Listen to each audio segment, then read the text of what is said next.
The sun hung low in the sky, casting long shadows over the cracked asphalt of a lonely rest stop nestled along an endless stretch of highway. It was one of those places that seemed forgotten by time. Just a few scattered picnic tables, a rusted sign welcoming travelers, and a small building with faded paint housing restrooms no one dared to use anymore. The air buzzed faintly with cicadas, their rhythmic song blending seamlessly with the occasional hum of passing cars, speeding away toward destinations unknown. Inside a blue sedan parked under the shade of a gnarled oak tree sat Amara, a bright-eyed, 12-year-old girl with braids pulled neatly into a ponytail. She clutched her favorite stuffed bunny tightly against her chest, its fur worn soft from years of companionship. Her wide brown eyes scanned the horizon through the car window as if searching for something she couldn't quite name. Outside, her father Daniel leaned against the hood of the car, stretching his arms above his head and taking deep breaths of fresh air. Daniel was a tall man with kind eyes and a gentle demeanor. His weathered hands spoke of hard work, but there was warmth in the way he smiled at Amara whenever he glanced back at the car. Though they shared little resemblance physically, their bond was evident. A quiet understanding passed between them, without needing words. They had been driving all morning, leaving behind the chaos of city life for what Daniel promised would be a weekend adventure. Amara wasn't so sure about adventures anymore. To her, this place felt eerie, like it belonged to another world entirely. There were no other cars around, just empty spaces where tires should have been parked. Even the vending machines near the restroom looked abandoned, their glass panes smudged with dirt. She tried not to let her unease show. She didn't want to worry her dad. "Almost ready?" Daniel called out, breaking the silence. "Yeah," Amara replied softly, though she made no move to open the car door. Instead, she watched him walk toward the trunk to grab a water bottle. He moved slowly, deliberately, as if savoring the stillness after hours on the road. As much as she loved spending time with her dad, Amara couldn't shake the feeling that something was off. Maybe it was the isolation of the rest stop or the strange absence of people. Or maybe it was the way the wind carried whispers through the trees, making the leaves rustle like secrets being shared. Whatever it was, it left her stomach twisting, uncomfortably. She turned her attention to the stuffed bunny in her lap, smoothing its ears absent-mindedly. "What do you think, Bun Bun?" she whispered, half joking, half serious. "Do you feel it too?" Her question went unanswered, of course, but the act of speaking aloud calmed her nerves ever so slightly. She reminded herself that her dad was nearby, that nothing bad could happen while he was watching over her. Still, when she glanced up again, her gaze lingered on the distant hills beyond the rest stop. Something about them felt ominous, like they were hiding more than just miles of wilderness. Unbeknownst to Amara, someone else was approaching the rest stop, a figure clad in military fatigues, walking briskly along the shoulder of the highway. This stranger, a Marine named Marcus, had been hitchhiking after his truck broke down miles back. His sharp eyes scanned the area as he neared, noting the emptiness of the lot and the lone sedan beneath the tree. For now, however, Marcus remained, unseen. Inside the car, Amara shifted uncomfortably, her instincts prickling. She pressed her face closer to the window, squinting at the horizon. And then, almost imperceptibly, she noticed movement, a flicker of motion in the distance. Was it a bird? A branch swaying in the breeze? Or something else entirely? Before she could decide, Daniel's voice broke through her thoughts once more. "All right, kiddo," he said cheerfully, opening the driver's side door. "Let's hit the road before sundown. We've got a lot more ground to cover." Amara nodded quickly, forcing a smile as she slid Bun Bun onto the seat beside her. But even as the engine roared to life and the car began rolling forward, her mind stayed fixed on that fleeting glimpse of movement and the nagging sense that they weren't truly alone. Little did she know, events were about to unfold that would test her courage, her trust in her father, and her ability to stay calm in the face of danger. As the sedan pulled out of the rest stop, Amara pressed her forehead against the cool glass of the car window, staring at the rearview mirror. The desolate parking lot grew smaller and smaller until it disappeared entirely behind a bend in the road. She exhaled slowly, feeling some of the tension ease from her shoulders. Maybe she had imagined the strange movement after all. Daniel hummed, softly along with the radio, his fingers tapping lightly on the steering wheel. He glanced at Amara through the corner of his eye, noting how quiet she'd become since they left the rest stop. "You okay back there?" he asked, his voice warm, but tinged with concern. "Yeah," Amara replied quickly, forcing another small smile. "Just tired, I guess." Daniel nodded, though something about her tone gave him pause. He opened his mouth to say more, but decided against it. If there was one thing he'd learned over the years, it was that sometimes kids needed space to process their thoughts, even if those thoughts were written all over their faces. The highway stretched ahead of them like an endless ribbon, flanked by rolling hills and dense patches of trees. The scenery was beautiful in its own rugged way, but Amara couldn't shake the sense that they were being watched. Every so often she'd glance at the side mirrors or peer out the back window, half expecting to see headlights trailing close, behind. But the road remained empty save for the occasional truck roaring past in the opposite lane. About 10 minutes later, Daniel slowed down as they approached a narrow bridge spanning a shallow creek. The wooden planks creaked ominously under the weight of the car, and Amara instinctively gripped the edge of her seat. Just as they reached the midpoint, a loud thud echoed beneath them, followed by a sharp jolt that sent both of them lurching forward. "What was that?" Amara gasped, her heart racing. "I'm not sure," Daniel said, pulling over onto the shoulder once they were safely across the bridge. He turned off the engine and stepped out to inspect the damage. Amara hesitated before opening her door and stepping onto the gravelly ground. The late afternoon sun cast long shadows across the landscape, giving everything a slightly eerie glow. She stayed close to the car, clutching Bun Bun tightly as she watched her dad squat down near the front tire. "It looks like we hit something," Daniel muttered, running a hand over the underside of the bumper. His expression darkened when he spotted a jagged piece of metal lodged between the wheel and the chassis. "This might take a while to fix." Amara swallowed hard, glancing nervously around them. They were completely alone now, surrounded only by thick woods and the distant sound of water trickling below the bridge. The isolation felt heavier than ever, pressing down on her chest like an invisible weight. "Do you think someone put it there on purpose?" she blurted out before she could stop herself. Daniel froze mid-motion, his brow furrowing. "What makes you say that?" She shrugged, avoiding his gaze. "I don't know. It just feels weird, doesn't it? Like this whole trip has been—" She trailed off, unsure how to finish the sentence without sounding paranoid. Daniel stood up and walked over to her, placing a reassuring hand on her shoulder. "Hey, listen to me," he said firmly but gently. "We're going to be fine, okay? I'll figure this out and then we'll get back on the road before you know it." Amara nodded, though doubt lingered in her mind. She wanted to believe him. She really did. But the unease gnawing at her refused to fade. As Daniel rummaged through the trunk for tools, Amara wandered a few steps away from the car, peering into the woods. The trees swayed lazily in the breeze, their leaves rustling like whispers. For a moment everything seemed peaceful. Then, out of the corner of her eye, she caught sight of something, a flash of movement deeper within the forest. Her breath hitched. "Dad!" she called, her voice trembling. Daniel looked up immediately, his expression shifting from curiosity to alarm. "What is it?" There's someone in the woods," Amara stammered, pointing toward the tree line. Without hesitation, Daniel grabbed a flashlight from the trunk and moved to stand beside her. He scanned the area carefully, the beam cutting through the growing shadows. At first there was nothing but trees and underbrush, but then, just as he was about to dismiss it as a trick of the light, a figure emerged from the darkness. It was a man dressed in camouflage fatigues, his face partially obscured by a cap. He raised his hands slowly, palms facing outward in a gesture of peace. "Don't worry, I'm not here to hurt anyone," he said in a calm, steady voice.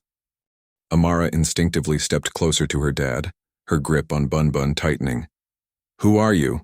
Daniel demanded, his tone firm but controlled. "My name's Marcus," the man replied. "I'm a Marine. My truck broke down a few miles back. and I've been walking ever since. I saw your car pull over and figured I'd check if you needed help, or if I could hitch a ride." Something about his demeanor put Daniel at ease, though he remained cautious. "We hit something on the bridge," he explained. "Looks like it damaged our tire. Do you have any experience fixing cars?" Marcus nodded. "A bit. Let me take a look."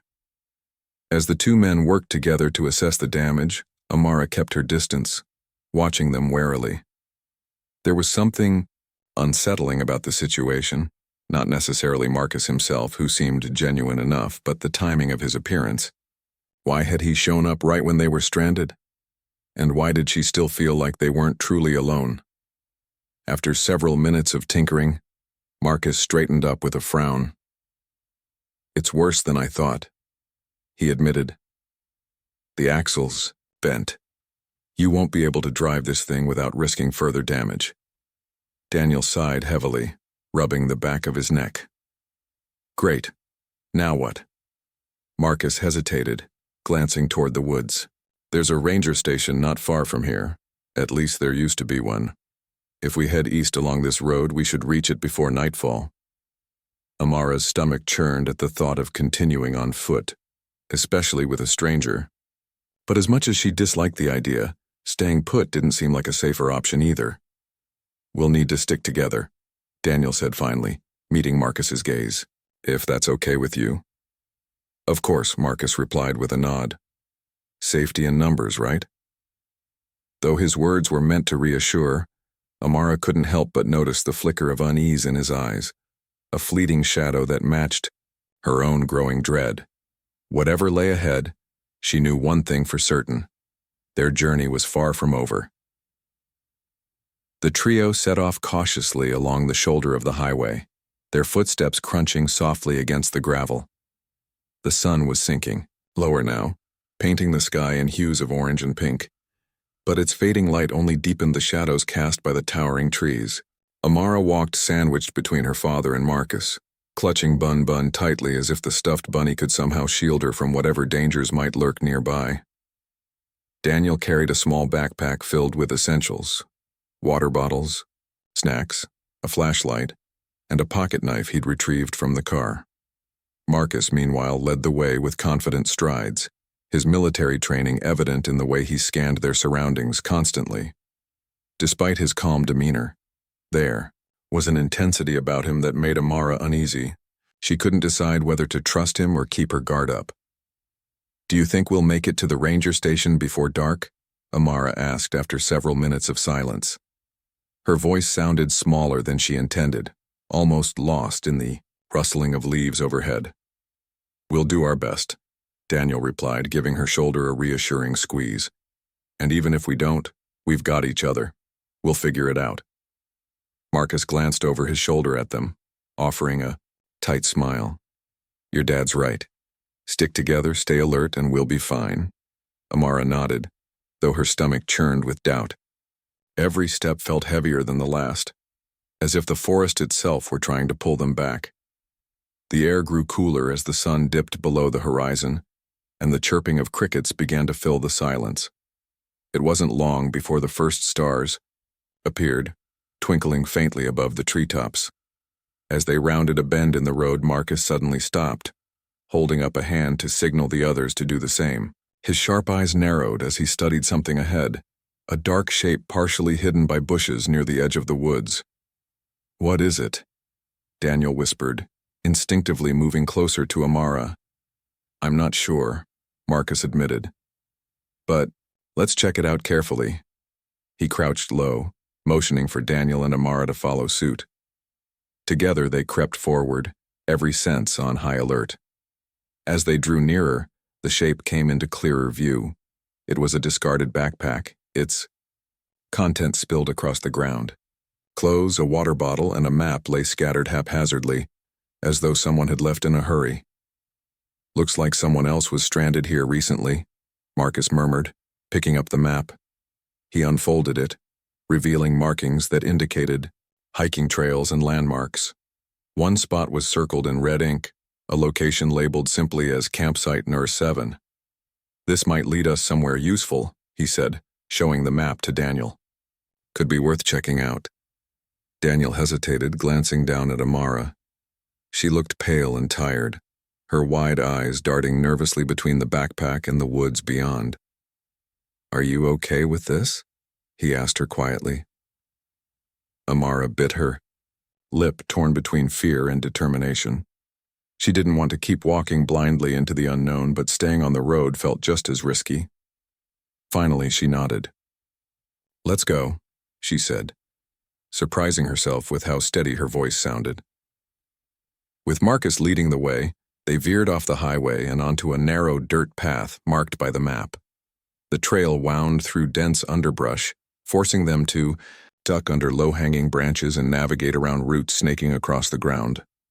The further they went, the darker it became, until Marcus had to switch on his flashlight to guide them. The beam of light cut through the gloom, illuminating patches of moss-covered rocks and clusters of wildflowers, but it also revealed unsettling details: the gnarled shapes of twisted tree trunks, the skeletal remains of fallen branches, and the occasional set of animal tracks pressed into the soft earth. Amara stayed close to her father, her free hand gripping the sleeve of his jacket. "Do you hear that?" she whispered suddenly, freezing in place. Everyone stopped, listening intently. At first there was nothing but the sound of their breathing and the distant croak of frogs. Then, faintly but unmistakably, came the sound of footsteps, not theirs. Someone else was moving through the woods, paralleling their path. Marcus exchanged a glance with Daniel, his jaw tightening. "Stay behind me," he instructed firmly. They continued onward, their pace quickening slightly. Amara's heart pounded in her chest, each beat echoing louder than the last. She tried to focus on the rhythmic crunch of leaves beneath her shoes, but the sensation of being followed never left her. Finally, after what felt like hours, they reached a clearing bathed in moonlight. In the center stood the remnants of campsite number 7, a fire pit ringed with stones, a weathered picnic table, and a wooden sign bearing the campsite's name. Though abandoned now, it offered a brief reprieve from the oppressive darkness of the forest. "We should rest here for a bit," Marcus suggested, lowering himself onto the picnic table. "Regroup and decide our next move." Daniel nodded, helping Amara sit down beside him. She clutched Bun Bun to her chest, staring into the flickering shadows cast by Marcus's flashlight. For a moment, everything seemed eerily still, as if the entire forest were holding its breath. Then, without warning, a twig snapped somewhere in the distance. All three heads whipped toward the sound, hearts racing. This time there was no denying it, they weren't alone, and whoever, or whatever, was out there was getting closer. The snap of the twig echoed through the clearing like a gunshot, shattering the fragile calm that had settled over campsite number 7. Amara's breath caught in her throat as she clutched Bun Bun tighter, her knuckles turning white. Daniel instinctively pulled her closer, his arm wrapping protectively around her shoulders. Marcus stood up from the picnic table, his flashlight beam cutting sharply into the darkness beyond the trees. "Stay here," he instructed in a low voice, his tone firm but controlled. "I'll check it out." "No way," Daniel replied, immediately standing up as well. "We stick together, remember? Safety in numbers." Marcus hesitated for a split second before nodding. "All right, but we need to move quietly and be ready for anything." Amara nodded silently, though her legs felt like jelly beneath her. She wanted nothing more than to stay put and wait for daylight, but even she knew that wasn't an option. Whoever, or whatever, was out there wasn't going to leave them alone. With Marcus leading the way, they cautiously stepped toward the edge of the clearing, their movements slow and deliberate. The forest seemed alive with sound now, the rustling of leaves, the distant hoot of an owl, and the faint crunch of footsteps, growing louder with each passing moment. Every shadow looked suspicious, every movement unnerving. "Do you see anything?" Daniel whispered, his voice barely audible. Marcus shook his head, his eyes scanning the tree line. "Not yet, but they're close, I can feel it." Suddenly, a figure darted across the path ahead, moving so quickly that none of them could get a clear look. It vanished into the underbrush before any of them could react. There, Amara gasped, pointing toward the spot where the figure had disappeared. Marcus swung his flashlight in that direction, illuminating a tangle of vines and ferns. For a moment, everything was still again. Then, just as they began to relax, a pair of glowing eyes appeared in the darkness, reflecting the light back at them like tiny lanterns. "It's probably just an animal," Marcus said, though his grip on the flashlight tightened, but Amara wasn't convinced. Those eyes were too intelligent, too deliberate. They didn't belong to a deer or a raccoon. They belonged to something far more cunning. Before anyone could say another word, a low, guttural growl rippled through the air, sending chills down their spines. Whatever it was circling them now, keeping its distance but making its presence known.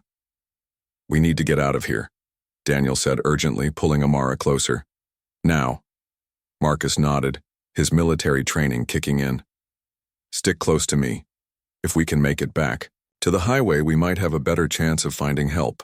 Without wasting another second, they turned and retraced their steps, moving as quickly and quietly as possible. The forest seemed to close in around them, branches snagging at their clothes and roots threatening to trip them with every step. Behind them, the growls grew louder, accompanied by the unmistakable sound of something large crashing through the underbrush. "Hurry," Marcus urged, glancing over his shoulder.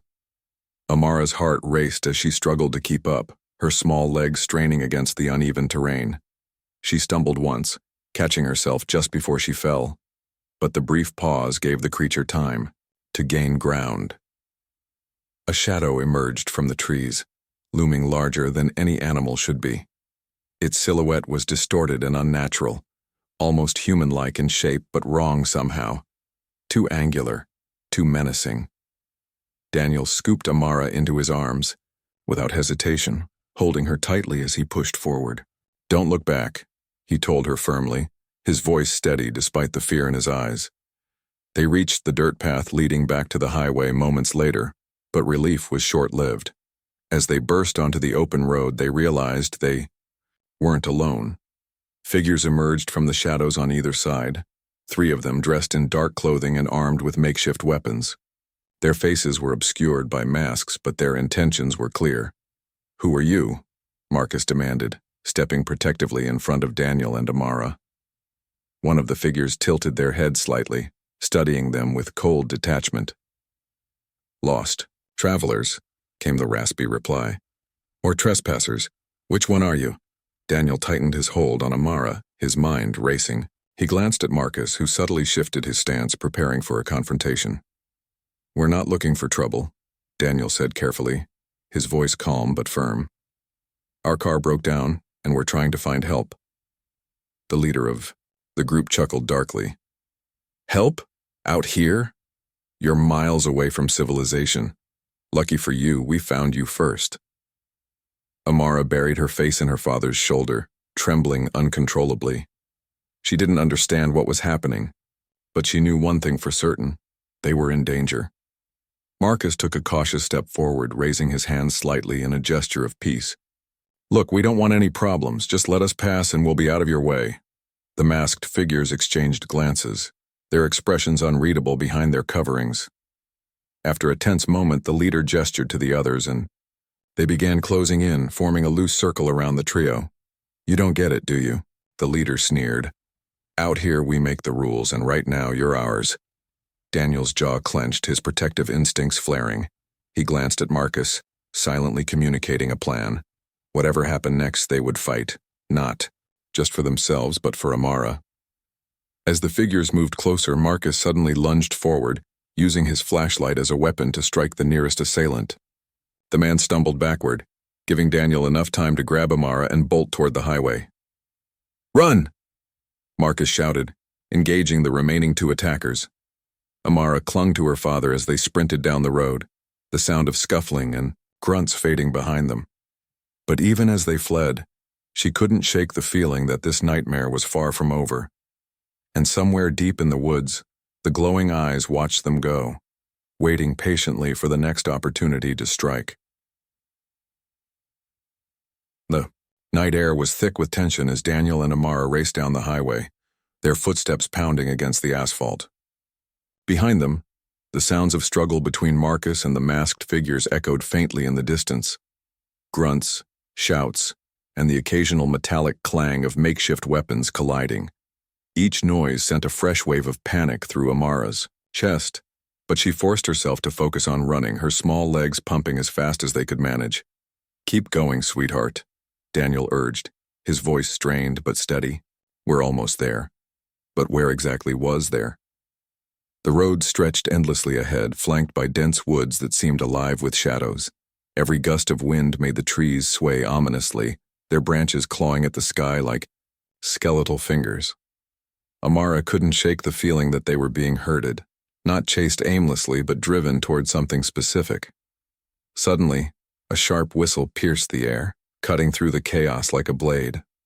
It wasn't a random noise, it was deliberate, signaling coordination among their pursuers.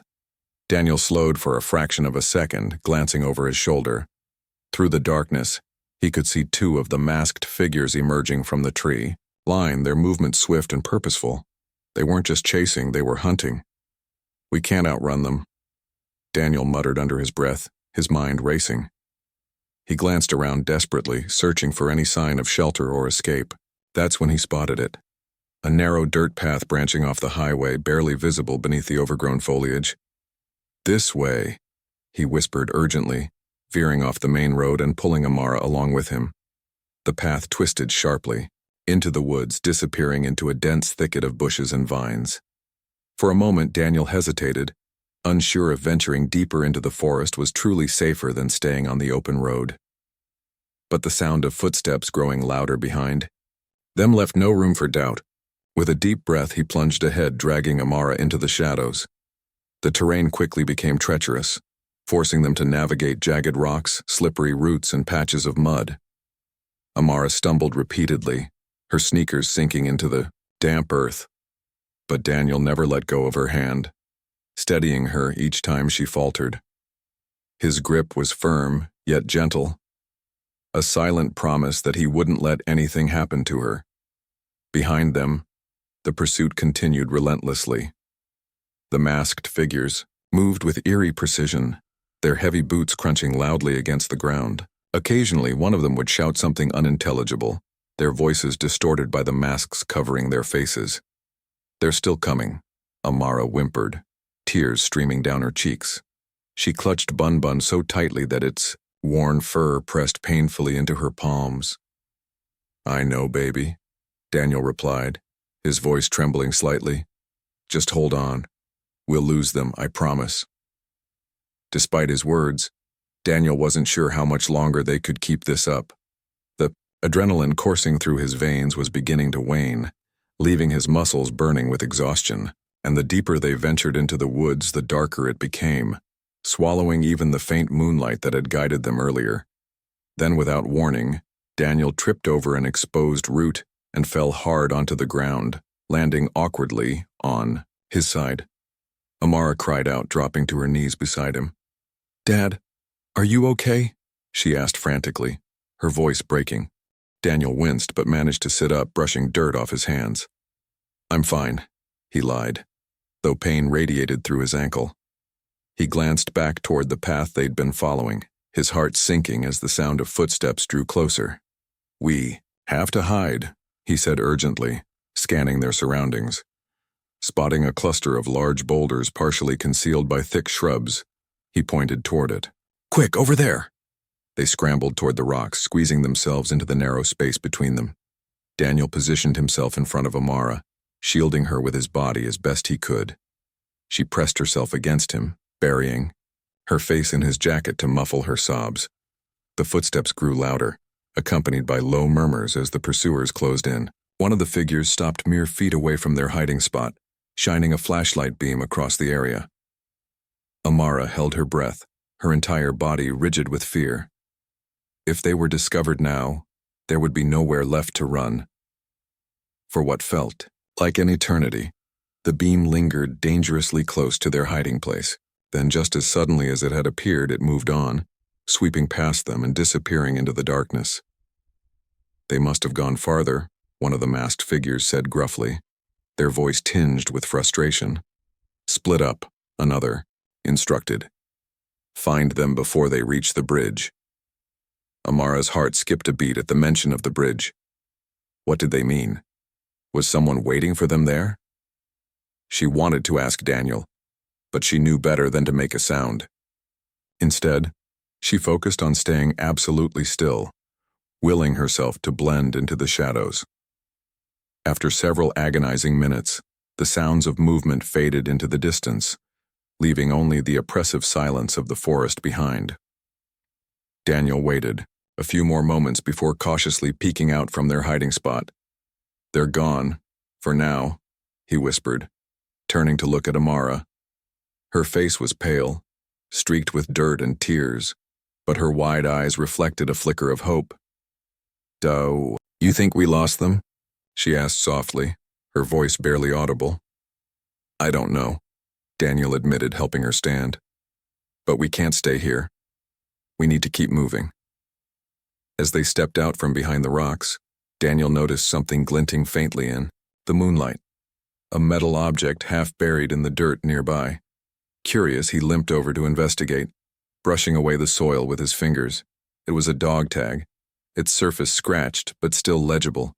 Engraved on it were the words, "Marcus Reynolds, USMC." Amara gasped, recognizing the name immediately. "That's Marcus's," she exclaimed, her voice rising in alarm. Daniel frowned, examining the tag closely. Why would he leave this behind? Before either of them could speculate further, a distant rumble echoed through the forest, the unmistakable roar of an engine starting up. The sound sent a chill down Daniel's spine. Whoever these people were, they weren't just hunters. They were organized, prepared, and dangerous, and judging by the direction of the noise, they were heading straight for the bridge. "Come on," Daniel said firmly, tucking the dog tag into his pocket. "We need to get there first." With renewed urgency, they pressed onward, their pace slower but determined. Each step brought them closer to answers, but also closer to danger. Somewhere ahead, the bridge loomed like a gateway to uncertainty, its silhouette barely visible against the starlit sky. Little did they know, crossing it would change everything. The bridge loomed ahead like a shadowy sentinel, its wooden planks creaking faintly in the night breeze. Daniel and Amara approached cautiously, their breaths shallow and labored from exhaustion. The distant rumble of engines grew louder with each passing second, a grim reminder that they were running out of time. "Dad, what do we do?" Amara whispered, her voice trembling as she clutched Bun Bun tightly against her chest. Her wide eyes darted nervously between the bridge and the dark woods behind them. Every sound, the rustling leaves, the chirping crickets, felt amplified, as if the forest itself were holding its breath. Daniel hesitated for a moment, his mind racing. Crossing the bridge meant leaving the cover of the trees and exposing themselves on open ground. But staying put wasn't an option either, not with their pursuers closing in. He glanced down at his injured ankle, wincing slightly as he shifted his weight.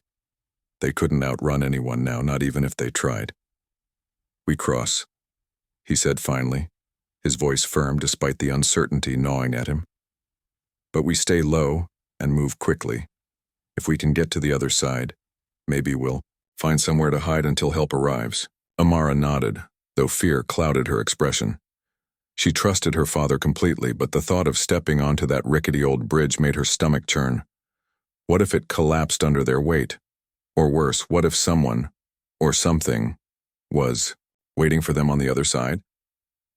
Taking a deep breath, Daniel led the way, limping carefully onto the first plank. It groaned beneath his foot, sending a shiver up his spine. Amara followed close behind, her sneakers barely making a sound as she tiptoed across the uneven surface. The creek below gurgled softly, its waters reflecting the faint glow of the stars above. For a brief moment, the beauty of the scene almost distracted her from the danger surrounding them.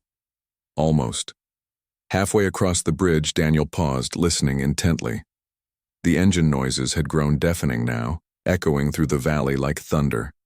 Headlights pierced the darkness in the distance, illuminating the highway leading to the bridge. 2 vehicles, A battered pickup truck and a dusty SUV were speeding toward them, their tires kicking up clouds of dust. "They're here," Daniel muttered under his breath, his jaw tightening. "Come on, we need to hurry." They quickened, their pace moving as fast as Daniel's injured ankle would allow. But just as they reached the midpoint of the bridge, the headlights suddenly switched off, plunging the area into near-total darkness. The engines sputtered to a stop, and the silence that followed was suffocating. Amara froze, her heart hammering in her chest.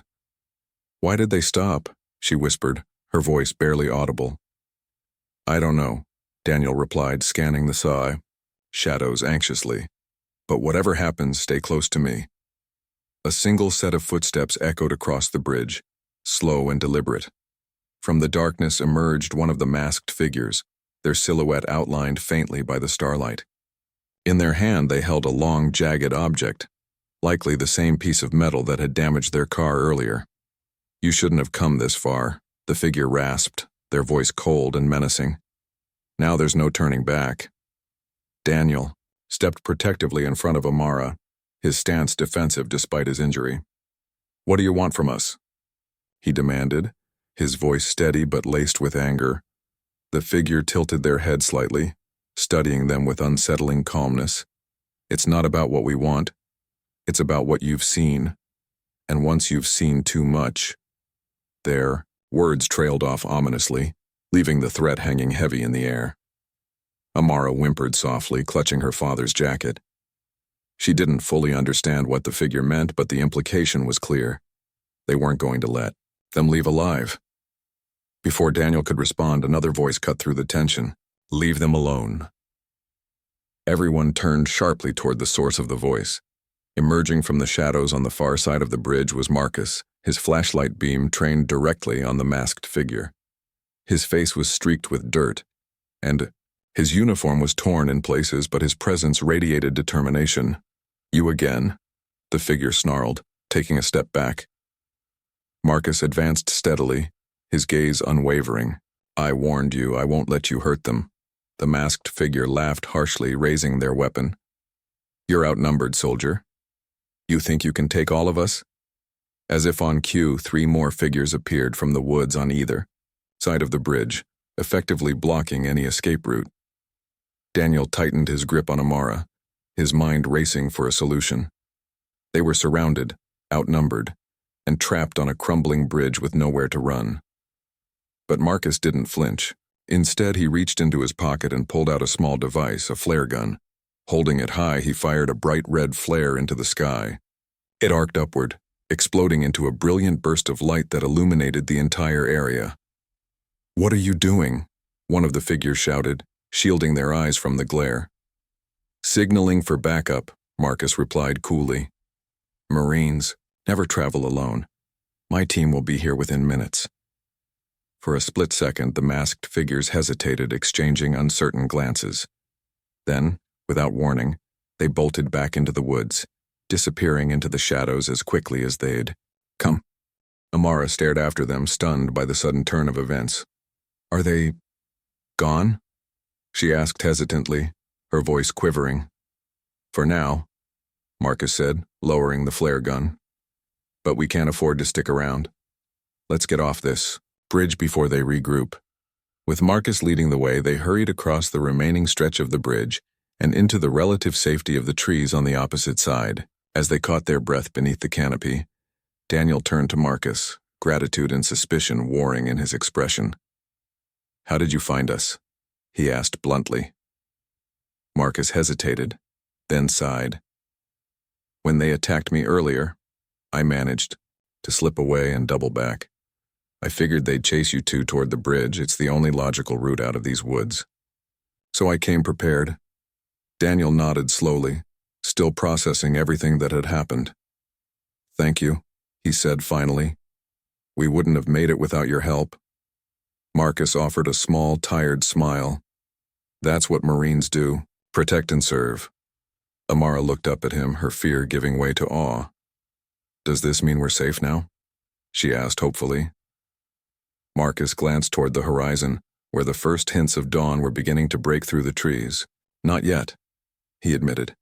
"But daylight's coming. And when it does, we'll make sure you get home safely." As the sun began to rise, casting golden light over the forest, Amara felt a flicker of hope ignite within her. The nightmare wasn't over, but for the first time in hours she allowed herself to believe that maybe, just maybe, they might actually survive it. Little did they know, however, that the worst was yet to come. As the first rays of sunlight filtered through the trees, casting long shadows across the forest floor, the group trudged onward with cautious optimism. The night's horrors lingered fresh in their minds, but the arrival of dawn brought a sense of renewed hope. Amara clung to her father's hand, her small fingers trembling slightly as she glanced over her shoulder every few steps. Though the masked figures had vanished into the woods, their presence still felt palpable, like an unseen weight pressing down on them. Marcus led the way, his military training guiding each decision. He moved with purpose, scanning the terrain for any signs of danger while keeping one ear tuned to the sounds of the forest. "We're close," he said finally, breaking the tense silence. "There's an old ranger cabin about half a mile from here. If we can reach it, we'll have shelter, and maybe even a working radio." Daniel nodded, though his face remained etched with worry. "Let's keep moving. Every step counts now." Amara didn't say anything, her thoughts swirling like storm clouds. She wanted desperately to believe they were safe, but something deep inside told her otherwise. It wasn't just the masked figures or the eerie forest. It was the lingering feeling that there was more to this story than met the eye. After what felt like hours, they finally reached the ranger cabin, a weathered wooden structure nestled at the edge of a clearing. Its windows were boarded up and vines crept along its walls, giving it an abandoned, almost ghostly appearance. But despite its dilapidated state, it offered a glimmer of refuge. Marcus approached cautiously, testing the door before ushering everyone inside. The interior was dim and musty, filled with dusty furniture and cobwebs hanging from the ceiling. A rusted metal desk sat in one corner, topped with a vintage shortwave radio. "This might be our ticket out of here," Marcus said, inspecting the device carefully. After a few moments of tinkering, he managed to power it on, static crackling, through the speakers. "Can you get help?" Daniel asked, his voice tinged with urgency. "I'll try," Marcus replied, adjusting the dials. "But these things take time. We need to stay alert until then." While Marcus worked on the radio, Daniel helped Amara settle onto a rickety chair near the center of the room. Her eyes were heavy with exhaustion, but sleep eluded her. Instead, she stared blankly at the floor, her mind replaying the events of the past 24 hours. "Dad," she whispered suddenly, breaking the quiet. "Why did those people want to hurt us? What did we do wrong?" Daniel knelt beside her, placing a gentle hand on her shoulder. "It's not about what we did, sweetheart. Sometimes bad people do bad things because they're scared, or because they think no one will stop them. But remember this, good always fights back even when it feels impossible." Amara nodded slowly, though her brow remained furrowed. Something about her father's words didn't sit right with her. There was a missing piece to the puzzle, a truth lurking just beneath the surface. Her suspicions grew stronger when Marcus suddenly stiffened, his attention snapping toward the window. "Someone's coming," he murmured, his tone sharp with alarm. Everyone froze, their hearts pounding in unison.